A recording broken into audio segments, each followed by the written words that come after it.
kabar semuanya? Saya berharap kalian yang menonton di channel YouTube ini dalam keadaan sehat walafiat. Oke guys, kali ini kita akan membahas tentang business development di channel YouTube HMJM bersama Kabinet Gemintang Asa. Nah, jadi kita kedatangan 3 narasumber yang sangat spesial, di mana salah satunya adalah ketua himpunan kita yang kita cintai dan kita banggakan. Halo Mas Isya. Nah, lalu di sini juga ada 2 narasumber guys yang sangat spesial. Siapakah beliau? Beliau adalah salah satunya pendiri Surabaya 45, di mana saya berkenalan dengan beliau saat ini adalah Om Jo selaku CEO Surabaya 45, Om Samsul selaku CMO Surabaya 45. Oke guys, tanpa kita langsung basa-basi, langsung kita bahas dan kita masuk ke pertanyaan pertama. Oke, di sini saya izin bertanya kepada CEO atau Om Jo atau Mas Jo. Jadi pertanyaan pertama, apa saja yang perlu diperhatikan saat ingin merancang sebuah bisnis? Oke, terima kasih Mas Abad udah diundang di podcast di HMJM ya. Terkait dengan langkah yang dibutuhkan untuk merancang sebuah bisnis, sebenarnya kalau teman-teman awalnya bisnis yang kecil ya, yang dimulai dengan diri sendiri, sebenarnya nggak terlalu banyak sih yang perlu teman-teman pikirkan atau kerjakan.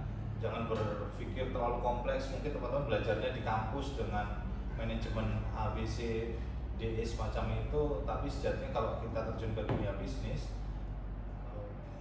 2 hal yang utama adalah sebenarnya bagaimana kita mengontrol diri kita sendiri gitu, dengan fokus, dengan kerja keras gitu ya. Terus yang kedua, fokus dengan apa yang ingin dicapai gitu. Apa yang dicapai, bisnisnya itu bergerak di bidang apa, fokus di situ, dan itu mulai digali sedalam mungkin sampai seahli mungkin gitu. Karena kita akan membangun bisnis, kalau kita ngomongin soal bisnis ya bukan dagang ya. Kalau dagang itu hanya transaksional aja, kalau bisnis ini kita akan membangun sebuah entitas besar, bahkan yang bisa disebut korporasi dan sebagainya, nantinya akan kedepannya semacam itu. Jadi teman-teman tinggal fokus aja, menguasai diri sendiri, disiplin kayak gitu-gitu. Jadi self developmentnya itu difokuskan untuk semakin disiplin, semakin bisa menata waktu, kapan misalkan sambil kuliah atau kapan kuliah benar gitu ya. Jangan sampai kuliahnya nggak benar ditinggal untuk bisnis, nggak bagus juga. Tapi kuliahnya juga benar, bisnisnya juga benar, itu bisa. Sekarang itu banyak kita lihat contoh-contoh semacam itu. Dan saya pun dulu juga membangun bisnis mulai kuliah seperti teman-teman semuanya. Saya membangun bisnis mulai umur 19 tahun di semester 1. Memang ada banyak perlu manajemen waktu ya, tapi selalu bisa dikerjakan. Kuliahnya beres, bisnisnya beres. Bahkan saya punya semangat untuk diri sendiri. Kalau biasanya itu kuliah ganggu bisnis, enggak. Kalau saya bener ganggu bisnis, tapi makanya kenapa harus diselesaikan. Ada yang teman-teman yang ganggu bisnis akhirnya kuliahnya ditinggalkan, itu kan saya lakukan, nggak berpikir seperti itu. Yes. Oke, baik, itu tadi yang pertanyaan pertama dari CEO Surabaya 45 yaitu Om Samsul, di mana saya tadi menilis atau di mana tadi kunci yang disampaikan. Di sini kita harus fokus, disiplin, dan kita harus tetap fokus kuliah juga. Jadi buat kalian yang ingin merintis bisnis juga, jangan lupa kuliah juga jalan, bisnis juga jalan, jangan ditinggalkan salah satunya. Berbisnis itu baik. Oke, kita langsung beralih ke pertanyaan kedua, di mana pertanyaan kedua ini sangat spesial karena yang menjawab beliau selaku CMO juga, yaitu Om Samsul. Di mana Mas Samsul ini sebagai CMO. Oke, kali ini langsung kita tanya ke pertanyaannya. Media apa saja yang digunakan oleh Surabaya 45 untuk memasarkan produk? Nah, seberapa penting Instagram dan YouTube dalam mempromosikan brand Surabaya 45? Om Samsul, silakan. Kalau kita sih sebenarnya kalau yang bagusnya itu kita harus pahami dulu ya target market yang kita mau sasar. Ya. Misal kalau Instagram kan jelas kalangan A, B atau menengah ke atas. Kalau TikTok itu kalangan B, C, menengah ke bawah. Kalau Facebook itu lebih menyeluruh ya, baik dari sisi umur maupun dari sisi strata sosial. Kalau YouTube sama seperti Facebook, dia lebih luas. Terus tadi pertanyaannya kan apa yang Surabaya 45 gunakan? Kita gunakan semuanya. Cuma kalau kita fokus saat ini kita fokus di Instagram karena kita menyesuaikan dengan target market kita, ya, yaitu mahasiswa kekinian yang udah paham kualitas, udah paham kita butuh pelayanan yang luar biasa, ya, hasil cetak yang luar biasa dan seterusnya, ya. Makanya kita lebih condong menggunakan Instagram saat ini.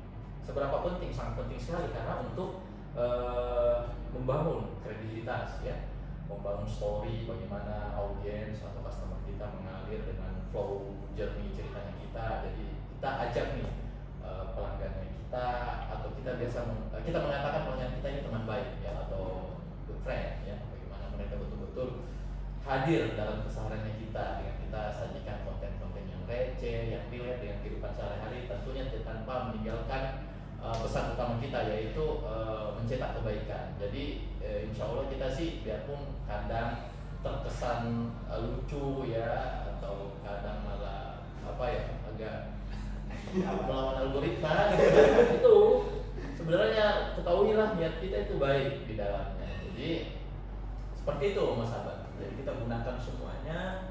Kalau fokus, kita sekarang lagi fokus di Instagram. Oke, baik. Jadi untuk pemasaran sekarang Om Samsul lebih fokus di Instagram. Nah, seberapa penting Om Instagram itu? Kok bisa di Instagram yang sekarang difokuskan Om, menurut Om Samsul?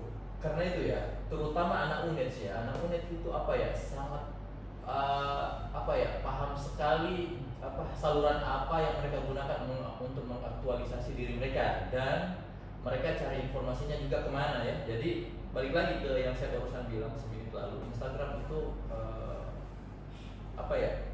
saluran di mana kita benar-benar bisa berekspresi, ya, dan mencari hiburan, informasi, edukasi yang relate. Jadi sangat penting sekali dan terbukti, ya, banyak engagement yang bahkan tidak sedikit kita konversi menjadi sebuah transaksi berangkat dari konten-konten kita yang kita katakan relate, ya. Begitu banyak DM yang masuk, ya.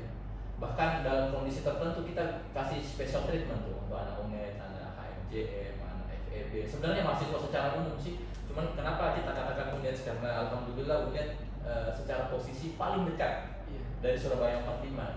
Kalau ke Surabaya 45 itu dari UNED nggak usah pakai motor, nggak usah pakai mobil, nggak usah pakai sepeda bahkan. Cukup olahraga nggak sampai 500 langkah sudah sampai di depan, ya. Jadi kalau mau dikatakan balik tadi penting, sangat penting, luar biasa. Ya, biarpun mungkin dari sisi followers ya masih under 10k, tapi kalau dari sisi engagement rate bisa diukur, ya. Jadi kalau kita juga melihat akun sosial media, jangan selalu terpukau dengan angka followers. Sebenarnya enggak, yang paling penting adalah engagement rate-nya. Seberapa terkait, ya, followers, audiensnya kepada pemilik akun itu sendiri. Seberapa sering kita balas mention, seberapa sering kita balas komen, seberapa sering kita membalas DM dan seterusnya, ya. Jadi interaktif, ya. Makanya penting sekali Instagram, ya, sosial media secara umum. Tapi kalau mau bilang S45 main di mana, lebih diutamakan itu di Instagram. Gitu Mas Abad. Mungkin bisa kasih tahu Instagramnya apa? Surabaya45.id, silakan di follow, ya. Surabaya. Kita juga sering mau mengadakan kolaborasi ya kepada teman-teman, termasuk HMJM, ya. Ya. Kita sudah bikin Banyak konten, ya, untuk kita bisa berbagi kebaikan, ya. Jadi followersnya kita bisa kebagian kebaikan dari HMJM, begitupun sebaliknya, ya. Jadi itulah pentingnya kolaborasi. Terus terkait engagement Mas, engagement ini biasanya yang paling gede mungkin dari insight-nya tuh Paling bernilai. ya. Apa nih, dari sisi jenis Insight, interaksinya atau jenis konten mana yang paling bagus? Ya, yang paling interaktif, yang insight-nya banyak, audiensnya paling gede, terus bikin banyak yang lihat. Edukasi yang relate dengan apa yang lagi happening.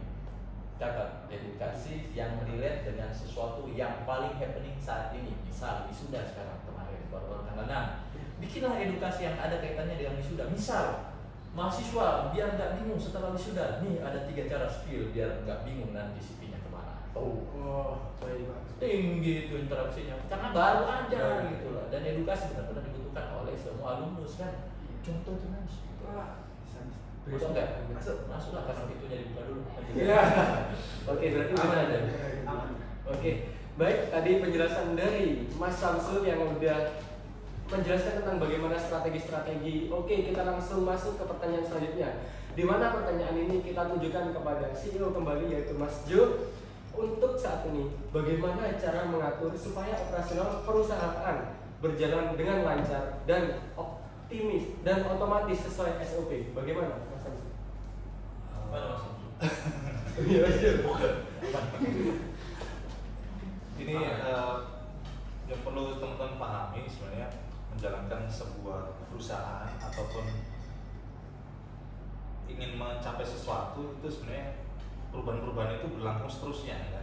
Bukan berarti ketika kita ada di sini pun operasional semuanya udah beres, pasti ada celah-celah kendala, celah-celah masalah-masalah yang ditemukan di lapangan, dan itu wajar. Sebuah perusahaan itu akan bergerak dari masalah gitu ya, tapi terus bergerak. Nah sebenarnya kuncinya teman-teman nggak perlu terbebani sampai yang idealnya seperfect ini gitu. Itu kadang membuat beban kita juga jadi berat ya. Kalau tinggal kita potong sesuai dengan kondisi bisnis kita gitu. Kalau teman-teman masih awal, yang kunci awal memang kita harus disiplin. Salah satu disiplin yang paling gampang itu kalau sudah mulai punya toko, punya gerai, jam berapa bukanya, jam berapa tutupnya, dan itu harus konsisten. Nggak boleh terlambat, nggak boleh kecepatan gitu. Kalau belajar teman-teman buka di mall itu ya, buka terlambat atau tutup kecepatan dapat denda itu ya. Ya kalau kita buka di Lipo misalkan, itu kalau terlambat bukanya atau jam 10 tutupnya tapi jam 9 kita udah tutup, itu ada penaltinya, denda ya. Nah, bersama semacam itu ya, kita disiplinkan lagi, kembali ke pertanyaan yang awal tadi kan, kita disiplin diri, karena yang kita disiplinkan itu diri kita sendiri, karena masih sendirian, belum ada karyawan. Ya kita operasional yang simple sesuai SOP. Yang paling gampang awal itu sih yang sering saya temukan, dan itu banyak gagal di teman-teman UMKM. Startup itu yang offline ya. Kalau online mungkin polanya beda, tapi tinggal disamakan aja. Bahkan mungkin nggak ada jam tutupnya kalau online ya. Tapi kan jam pelayanannya ada tuh, biasanya ada otomatis chatnya, misalkan akan dilayani di esok hari karena sudah ya malam banget kan, memang bisa disambi kalau di online. Jadi itu teman-teman gak banyak gagal, harusnya buka nih. Akhirnya akibatnya apa? Customer datang misalkan buka jam 8, ini jam 8 lebih 10 belum buka. Alasannya masih kuliah kampus atau apapun lah ya. Teman-teman punya, tapi itu jangan dijadikan tujuan yang udah kayak gini aja, saya bisanya kayak gini. Jangan semacam itu, karena itu akan bermasalah di sebuah bisnis, apalagi yang sudah merintis dan itu mungkin udah nggak kuliah lagi. Kalau tadi kan mungkin ada kendala kuliah ini yang perlu di setting. Saya juga dulu pernah punya karyawan masih kuliah itu, saya ingat karyawan pertama saya itu jaga counter gitu. Saya bikin counter kan dulu Surabaya 5 itu bukan di printing tapi di souvenir kampus. Jadi kita jualan souvenirnya kampus Unet khususnya. Saya sewa stand di depan Togamas. Waktu itu bayar teman kuliah di kelas untuk jaga di situ. Nah itu kalau saya masih kuliah ya dia harus yang ada stand dari sana. Itu sih kurang lebihnya, sederhananya gitu, yang lebih relate dengan teman-teman. Oke, baik. Ya, terima kasih Mas Jota. Kebetulan tadi yang terkait jam operasional itu Mas Jota, saya ada pertanyaan dikit mengenai jam buka toko offline Mas. Jam idealnya itu sehari itu berapa jam biasanya menurut Mas Jota sendiri idealnya? Kalau kita masih sendirian ya pasti amannya sih 8 jam itu, karena satu shift biasanya kita, kebiasaan orang Indonesia time-nya itu kan 8 jam ya. Iya. Itu dulu kalau sendiri ya bisa 10 jam 12 ya nggak apa-apa sih, karena memang di fase pertama bisnis itu namanya cari makan ya, survival ya. Teman-teman perlu menjaga bisnis itu tetap hidup di setahun pertama aja udah luar biasa. Nah kalau sendirian, oke, di hari pertama kuat nih 10 jam 12 jam, apakah kuat sampai 1 bulan? Itu kan nantinya bisa kita sendiri yang drop kan jadi masalah. Mending kalau waktu amannya 8 jam itu. Cuman tetap yang perlu terus dipantau adalah feedback dari customer, kebiasaan dari customer. Jangan kebiasaan dari kita. Kunci dalam sebuah bisnis itu sebenarnya apa yang diinginkan customer gitu. Misalkan customernya pinginnya bukanya jam 8 pagi, tapi kita bisanya jam 9 malam, 9 pagi gitu. Kan nggak sesuai nih, kita ngikutin mana nih? Ya kalau bisa awal-awal ikutin apa keinginan. Kita pun pernah punya perubahan, dulu kita buka jam 7, ternyata setelah kita pantau ternyata jam 7 nggak terlalu dibutuhkan, akhirnya balik lagi ke jam 8. Terus ini mas, saya lihat ya dari teman-teman ini banyak yang memang mahasiswa lebih gak bisnis mas. Nah tapi kan karena beliau ini masih mahasiswa, bukanya ini tergantung jam kuliahnya. Itu berarti gimana sih misalnya? Apakah kita harus ada karyawan atau mungkin kita cari teman buat ngisi kekosongan ketika jam itu agar dia tetap konsisten dari jam buka yang jam tutup? Cara termurahnya kita partnership sih, karena saya juga dulu saya sukanya bisnis partnership. Kenapa Mas Samsul ini juga kita ajak gabung sebagai founder, co-founder juga gitu ya, sebagai pemilik juga gitu. Karena saya nggak suka punya sendiri. Tadi yang berkaitan dengan masalah itu, saya pun dulu juga pakai partner teman-teman, ada 3 orang, 2-3 orang itu biar salah satunya itu nanti juga gantian jaga gitu untuk bisnis offline, karena memang bisnis offline ini kan harus ada orang yang nungguin ya. Itu yang paling, kalau karyawan kan nanti takutnya belum bisa bayar. Kalau partner tuh nanti dividennya, untungnya baru dibagi. Takutnya juga kalau karyawan berat dibayarnya berhubung awal-awal juga. Oke, baik.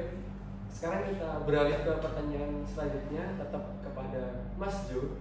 Nah, jadi ini pertanyaan terkait keuangan. Bagaimana Mas Jo cara mengatur keuangan untuk tahap awal? Perlukah kita menggunakan akuntan atau manajemen keuangan? Itu apakah perlu, Mas Jo? Ini bagus sekali ya, karena saya juga termasuk yang bukan background keuangan, bukan background manajemen apalagi ya.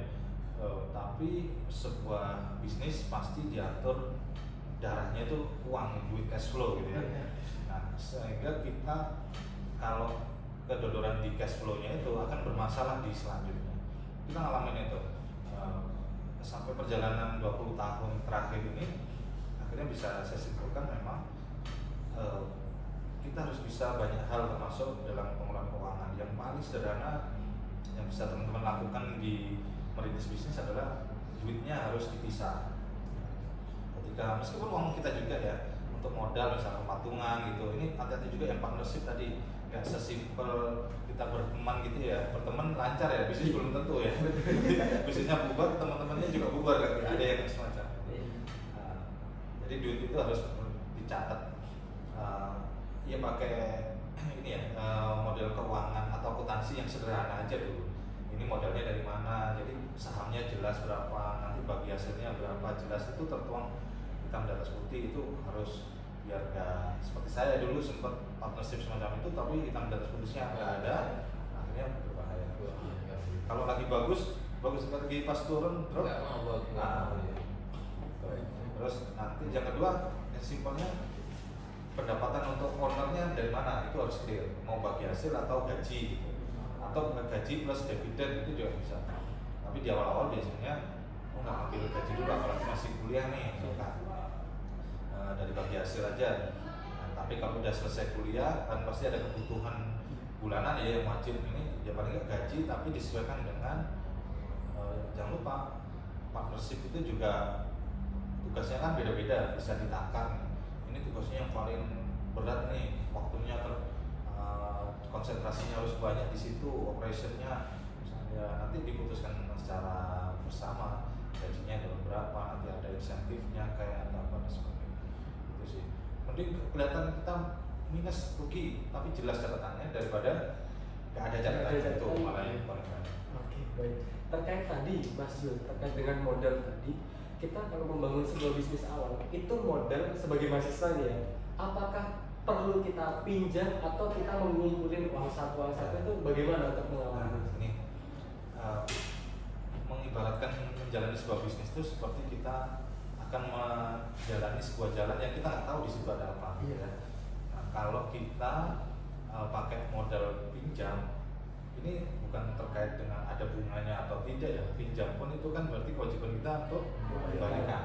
Nah, kita sedangkan kita belum tahu nih di depan ini ada kayak apa. Meskipun kita sudah prediksi, tapi namanya prediksi itu pasti salah ya. Prediksi itu bukan berarti prediksi pasti salah.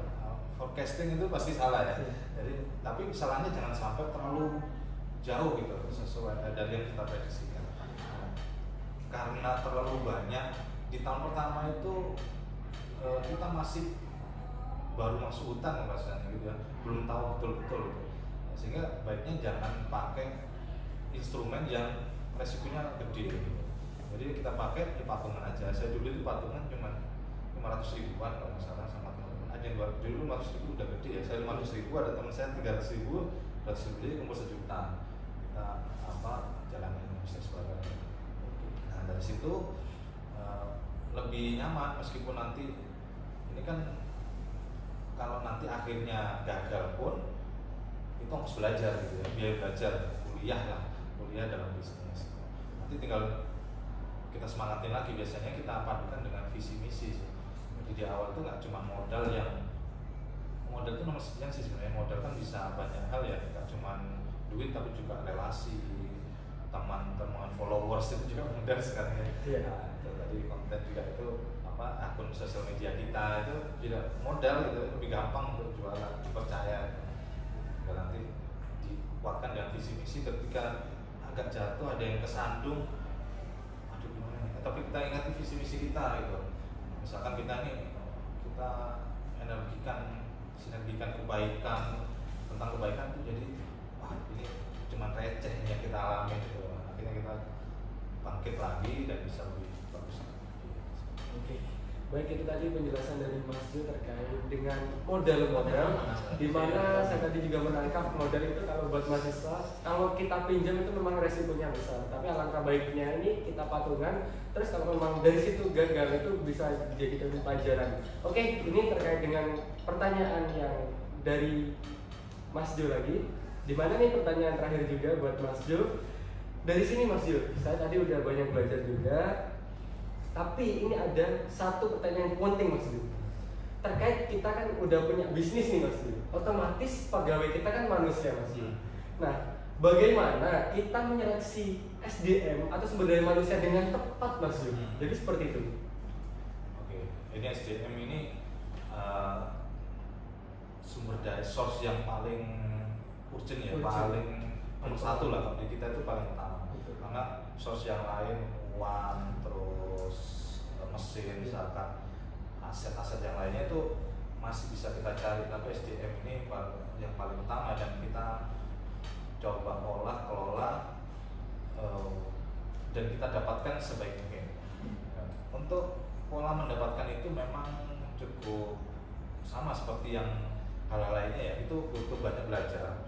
Banyak belajar itu salah satunya misalkan kayak Mas Samsul ini ngobrol sama orang, dia udah tahu sebenarnya nanti cara giringnya, cara mengimbangi itu seperti apa. Itu kan berdasarkan pelajaran kehidupan atau jam terbang untuk ngobrol atau komunikasi dengan orang.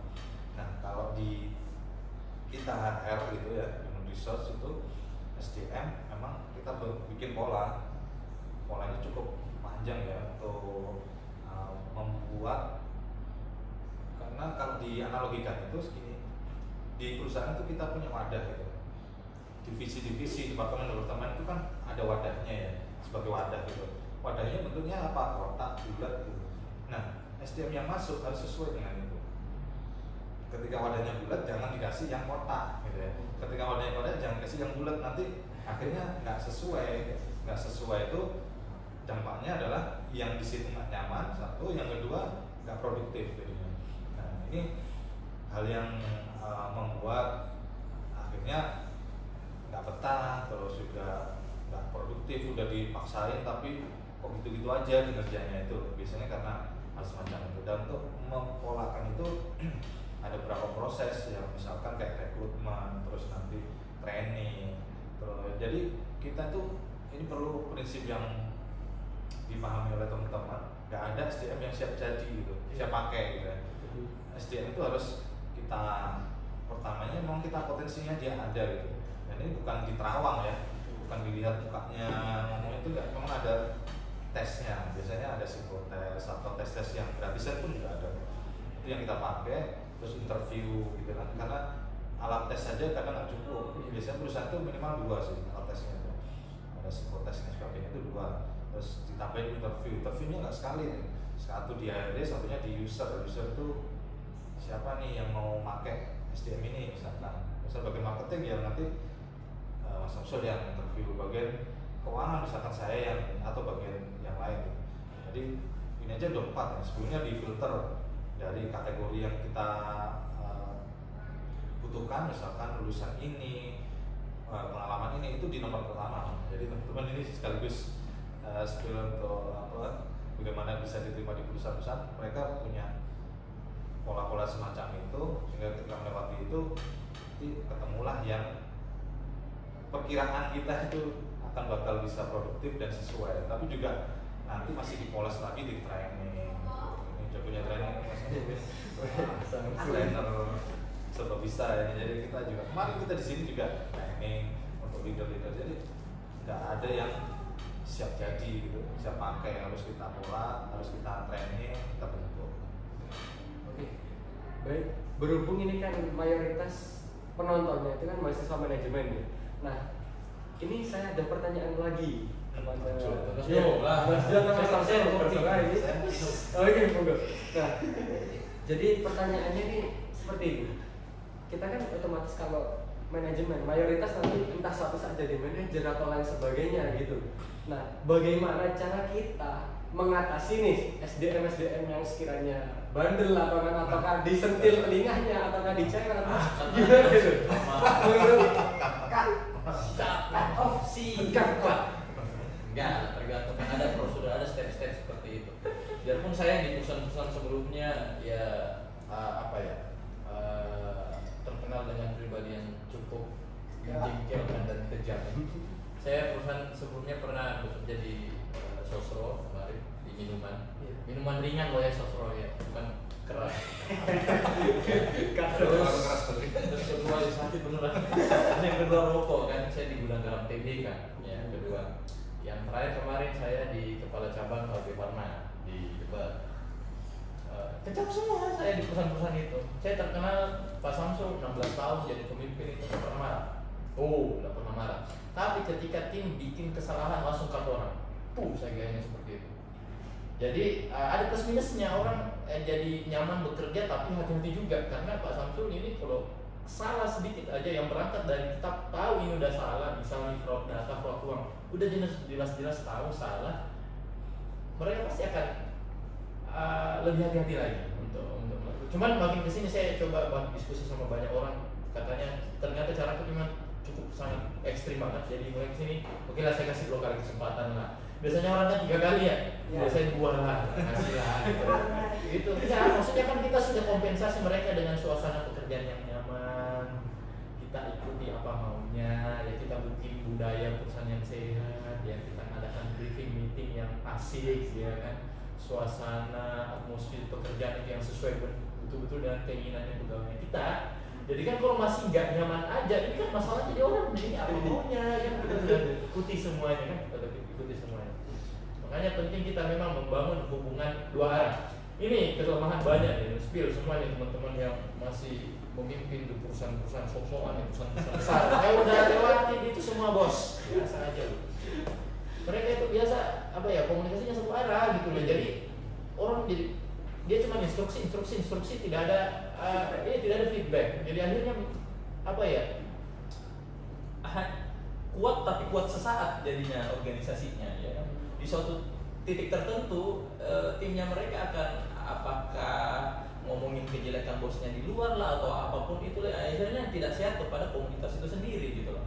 Jadi penting bagi seorang leader itu membangun komunikasi 2 arah yang sehat. Kasihlah celah untuk tim untuk bisa speak up kalau ada masalah, ada kendala sama pekerjaan aku nggak cocok sama dia, misal Pak pekerjaanku terlalu berat, Pak targetnya kok nggak attainable, Pak kok ini pekerjaannya nggak masuk akal. Nggak apa-apa, suarakan aja, leader yang hebat yang mau bertumbuh seperti itu bahkan ya. Jadi bukan berarti leader itu segalanya, bukan, salah bos. Justru leader itu harus mendengar ya. Harus ikutin apa maunya timnya. Apalagi sekarang 60% sekarang populasi karyawan itu adalah orang-orang Gen Z sama milenial yang betul-betul itu taraf mentalitasnya itu agak gampang sekali goyang kalau kita nggak bisa treatmentnya secara tepat. Nah, jadi memang tugasnya kita adalah bagaimana terus adaptif bisa menyesuaikan dengan timnya kita. Gitu. Kita nggak usah menjadi seorang bermuka dua, enggak, cuma berusaha mencari titik temu antara kita dan tim kita. Gitu. Kalau balik lagi bagaimana gambaran umumnya SOP tetap ditegakkan, tapi bagaimana membangun kultur perusahaan yang menyenangkan. Itu mungkin jawabannya Mas. Terus ini Mas, mungkin kan Mas Syamsul pengalamannya 16 tahun nih, pasti pernah ketemu generasi X, Z, atau mungkin baby boomer banyak. Itu bedanya apa aja sih? Di pola pikirnya ya. Biarpun ya ada aja 20% orang yang tidak segeneral itu. Jadi kita nggak bisa mengatakan bahwa baby boomers pasti saklek cara pikirnya, enggak juga. Buktinya ada saya ini orang tua masih anak muda kan cara pikirnya kan. Baby boomer Saya ini. Jadi enggak semuanya serta merta kita aja seorang tua pasti pikirannya walaupun enggak ada juga yang asik-asik. Cuma 80% memang mereka itu apa ya konservatif terus betul-betul instruktif. Jadi A, B, gitu. Karena mereka ditempa dengan background kehidupan yang keras itu baby boomers. Kalau yang di bawahnya lagi milenial misal, itu udah masa transisi. Jadi dia sudah biasa dengan tekanan yang kenceng, tapi dia sudah bisa menyesuaikan dengan perubahan gaya masyarakat, ya bagaimana perubahan tren dan seterusnya. Dia sudah bisa menyesuaikan diri. Ya, dia mulai bisa pelan-pelan beradaptasi dengan dunia. Biarpun dia memang kadang di satu titik tertentu masih muncul jiwa-jiwa kerasnya, kakuknya gitu loh. Beda sama generasi yang paling bawah nih, Alpha sama Z. Itu kerjanya dia akan belajar lebih cepat. Kenapa? Karena sumber ilmu dekat semua, gampang diakses ilmu. Ya. Dia akan pintar lebih cepat. Ya. Dia kreativitas tinggi. Ya. Otak kanannya bekerja luar biasa. Cuman kelemahannya dia itu biasa di mentalitas rapuh sekali gitu. Gitu. Dia gampang untuk diinstruksi, gampang. Dia enak lah diarahkan kemana saja. Cuman dia rapuh gitu loh secara mentalitas. Ya gitu. Itu perbedaan kontras ketiga generasi ini. Terus ini Mas, kira-kira pesan-pesan buat teman-teman mahasiswa dan teman-teman mahasiswa masih generasi Z ya? Iya. Itu apa sih yang harus disiapkan biar siap mentalnya tuh gak gini-gini Mas? Ya itu circle-nya, ini yang paling penting. Saya selalu nggak capek-capek bilang circle-nya. Banyak teman-teman bingung, Mas bagaimana saya biar jadi orang baik? Ya cari 5 teman orang baik, selesai, gampang kok. Susah lagi. Cari, temukan teman kita mau kayak gimana, gitu selesai. Kita menjadi seorang bisnismen, ya udah cari 5 orang bisnismen. Saya mau menjadi seorang seniman, cari 5 orang seniman. Saya mau menjadi seorang manajer yang hebat, cari 5 orang manajer yang hebat. Karena memang secara penelitian memang manusia itu adalah gambaran dari 5 orang terdekat kan. Makanya saya katakan 5 ini. Jadi cari 5 orang yang seperti apa kita mau, terus pilih salah satu di antara mereka jadi mentor. Lebih banyak duduk bareng sama orang itu, satu di antara 5 ini. Jadi kan nggak mungkin kita kelima-limanya ini bisa banyak waktu untuk mereka, nggak mungkin. Salah satu aja, mungkin seminggu sekali ketemu, sebulan sekali ketemu, apakah itu by chat, mau ngopi, supaya kita terbentuk gitu dari memang orang yang sudah mengalami. Itu karena kadang kita lebih gampang belajar sama praktisi daripada akademisi. Akademisi, sorry. Ya, kalau saya mengakui saya praktisi loh. Saya bukan akademisi, saya bukan seorang berangkat dari pakar teori marketing, bukan, tapi saya berangkat dari pengalaman empiris 16 tahun gitu. Makanya kadang bertabrakan dengan teori-teori yang para maestro ini kan, bertabrakan gitu. Jadi memang, tapi saya bisa berucap berangkat dari pengalaman yang berulang. Nah loh kan, dan begitu kan kondisi kan sebenarnya berulang-ulang aja. Kalau kita bisa sukses dengan cara A, ya kemungkinan besar besok kita akan sukses lagi. Paling kalau mau di-upgrade disesuaikan aja sama permintaan pasar misalnya atau perubahan kan. Tapi secara garis besar ya Pareto-nya akan menggunakan cara-cara itu aja gitu. Kalau sudah sukses dengan cara A, jangan dulu nekat bikin cara B. Cara A dulu cuma dengan sedikit polesan misalnya. Terus ya relevan. Iya, relevan dan autentik. Itu yang paling penting. Jangan memaksakan diri jadi orang lain gitu. Banyak sekarang orang sekarang zaman banyak influencer ekstrom. Saya mau jadi seperti dia. Akhirnya dia meninggalkan jiwa aslinya. Jangan juga, tetap jadi autentik diri sendiri juga. Cuman kita bagaimana menyerap energi positif atau kebaikan dari orang yang kita mau seperti dia. Terus spoiler aja nih, Mas Jul dan Mas Syamsul ini bisa bilang mentor saya nih. Banyak belajar banget dari 2 orang ini. Terus Tadi saya sedikit ini ya notis terkait dengan praktisi dan akademisi. Kebetulan yang saya dan Akademisi. Abad adalah akademisi ya. Dan praktisi. Dan juga teman-teman mungkin banyak yang mahasiswa yang lihat. Jadi harusnya teman-teman mahasiswa nggak ada alasan untuk gak sukses karena itu udah dapat ilmu yang udah dapat akademiknya di kampus. Iya. Maka nanti dengan polesan pengalaman tentunya nggak ada alasan lah kalian untuk gak sukses. Jadi ini aja beliau-beliau berdua ini dari bukan dari akademisi dengan background yang bisa dibilang beda. Ini kan dari fisik. Dari fisik. Saya dari komputer. Nggak nyambung banget. Kan nggak nyambung, tapi bisa sukses. Maka Iya. buat teman-teman, terutama mahasiswa manajemen nggak ada alasan untuk nggak sukses. Bisa belajar lah, mungkin bisa kenal teman. Bahkan bisa bahkan harus loh ya, akademisi sukses lebih tinggi daripada praktisi. Kenapa? Karena dia sudah dibekali sama teori enggak. Ya masa udah dikasih teori lagi, dibantu lagi dengan praktisi nggak sukses juga. Berarti masalah di Anda. Hati-hati. Berarti Anda nggak jujur sama niat Anda untuk sukses. Hati-hati karena banyak orang bisa menuliskan impiannya tapi sebenarnya dia nggak jujur menulis impian itu. Ini nanti bisa jadi podcast sendiri loh ya, bagaimana kita Nah gitu ya. menilai kejujuran impian kita. Karena hati-hati banyak sekali orang jauh bikin inilah saya nggak jujur dia enggak serius banyak gini. Satu dari 1000 lah yang benar-benar jujur itu kejar impian. Serius beneran. Saya melihat fakta aja sekarang seperti itu. Jadi kita nanti bahas mungkin di podcast terpisah bagaimana menilai kejujuran dan berdiri di atas kejujuran itu konsisten sehingga kita menyentuh kesuksesan kita lebih cepat.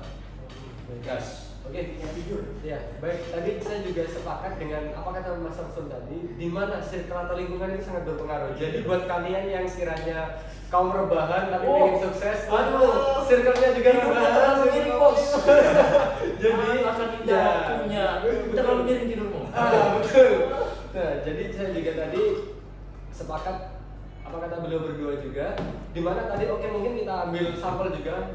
Di sini ada nama mie sukses sisi 2, tapi Serba Jam 45 sukses berkat atas kerja keras beliau berdua. Nah, jadi ini kita udah tidak kerasa ada di penghujung pertanyaan, di mana penghujung pertanyaan ini sangat spesial dan menarik buat kawan-kawan yang terutama kuliah, di mana kita semua akan mengalami fase semester, di mana di situ ada MBKM. Terkait MBKM sendiri Nom ya. Ya. Apakah kita sebagai mahasiswa ini bisa magang di tempat Surabaya 45? Ditanya lagi. Sangat bisa karena kita memang insya Allah nilai yang paling kita tekankan adalah berbagi kebaikan kepada orang-orang yang baik yang layak mendapatkannya. Dan saya percaya anak-anak MJM, anak-anak FEB UNED itu adalah talenta-talenta terpilih, talenta-talenta baik yang memang punya hak untuk belajar di tempat terbaik. Baik. Terbuka pintu Luas untuk teman-teman. Oke. Oke. Bagi teman-teman terbuka pintu luas untuk mengikuti MBKM terutama program magang di Surabaya 45. Nah, buat teman-teman nih yang punya soft skill, aman kan? Yang punya soft skill yang sekiranya jago editing, jago lain sebagainya perlu ditingkatkan, kalau perlu dipoles sehingga nanti bisa diaplikasikan, dicoba dan kita teorikan di Surabaya 45. Oke, kita udah tidak kerasa ini ya, Mas-mas. Jadi udah sampai penghujung acara, dimana dari sini saya selaku host Abadi Dirgantara izin menutup serangkaian acara podcast ini. Kurang lebihnya jika ada sepatah, dua patah atau kekeliruan ucapan dari kita semua, kami memohon maaf. Oke. Dan saya pesan kepada semua penonton, semoga ilmu yang disampaikan oleh beliau berdua ini bisa bermanfaat buat kalian ke depannya. Amin. Nah, oke, di sini saya izin undur diri selaku perwakilan dari HMJM UNED dan di sini saya izin menutup. Kurang lebihnya mohon maaf. Wassalamualaikum warahmatullahi wabarakatuh. Waalaikumsalam.